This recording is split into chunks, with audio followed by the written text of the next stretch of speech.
हर हर महादेव। दोस्तों, मेरे चैनल में आपका स्वागत है।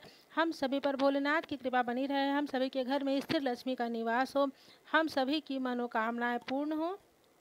दोस्तों, बाबा भोलेनाथ बहुत ही दयालु, बहुत ही कृपालु होते हैं। बाबा भोलेनाथ भोले भंडारी भी कहा जाता है। भोलेनाथ के ऊपर जब हम अच्छा चढ़ाते हैं तो भोलेनाथ बहुत ही प्रसन्न होते हैं।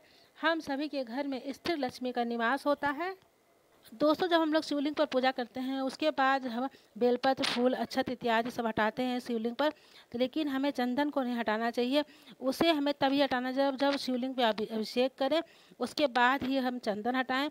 और जब हम पूजा करें तो भोलेनाथ को चंदन अवश्य लगाएं, क्योंकि महादेव की पूजा बिना चंदन के नहीं होती है।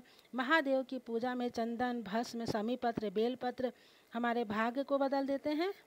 दोस्तों, सावन का महीना भोलेनाथ को बहुत ही प्रिय होता है। 22 जुलाई से सावन का महीना प्रारंभ हो रहा है। सावन के महीने में चढ़ाए जाने वाले 108 दाने के महत्व के बारे में बताएंगे इस वीडियो में। दोस्तों, वीडियो पसंद आए तो कमेंट बॉक्स में हर हर महादेव अवश्य लिखें। हेलो दोस्तों, मेरे चैनल में आपका स्वागत है। मेरा वीडियो पसंद आए तो लाइक कीजिए, सब्सक्राइब कीजिए। नमस्कार।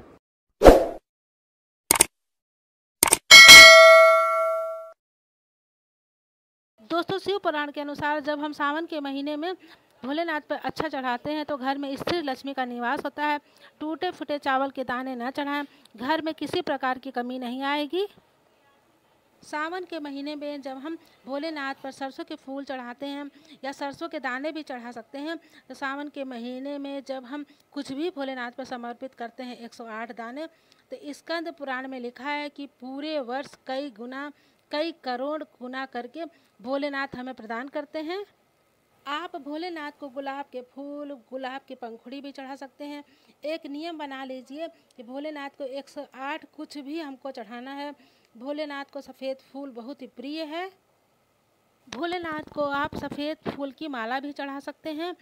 हमारे शास्त्रों में जौ का भी विशेष महत्व बताया गया है। बताया गया है कि शिवलिंग पर जब हम जौ चढ़ाते हैं तो हमारे सुखों में वृद्धि होती है। जब हम शिवलिंग पर गेहूँ भी चढ़ाते हैं तो हमारे भोले भंडारी बहुत ही प्रसन्न हो जाते हैं। जिसके पास संतान नहीं होती है, गेहूँ चढ़ाने से संतान की प्राप्ति होती है। संतान की प्राप्ति ही नहीं, संतान की उन्नति और प्रगति भी होती है। इसलिए सावन के महीने में 108 दाने गिन कर जौ और गेहूँ के दाने आप चढ़ाएं, भोलेनाथ को प्रसन्न करने के लिए, अपनी मनोकामनाओं को पूर्ण करने के लिए। इसी प्रकार से सावन के महीने में हम काले तिल और सफ़ेद तिल भी चढ़ाते हैं भोलेनाथ को। भोलेनाथ को जब हम काले तिल और सफ़ेद तिल चढ़ाते हैं शिवलिंग पर तो जन्म जन्मांतर के पाप हमारे नष्ट हो जाते हैं। हम सबको तिल से हवन करने पे जीवन के सभी कष्ट और संकट भी नष्ट हो जाते हैं। काले तिल, सफ़ेद तिल, मिश्रित तिल हम दोनों ही भोलेनाथ को चढ़ा सकते हैं। तिल चढ़ाने से भोलेनाथ बहुत ही प्रसन्न हो जाते हैं। शिवलिंग पर जब हम काले तिल भोलेनाथ को चढ़ाते हैं तो इस जन्म के अलावा हमारे पिछले जन्म के पाप भी नष्ट हो जाते हैं। हम लोग की सारी गलतियां भोलेनाथ माफ़ कर देते हैं।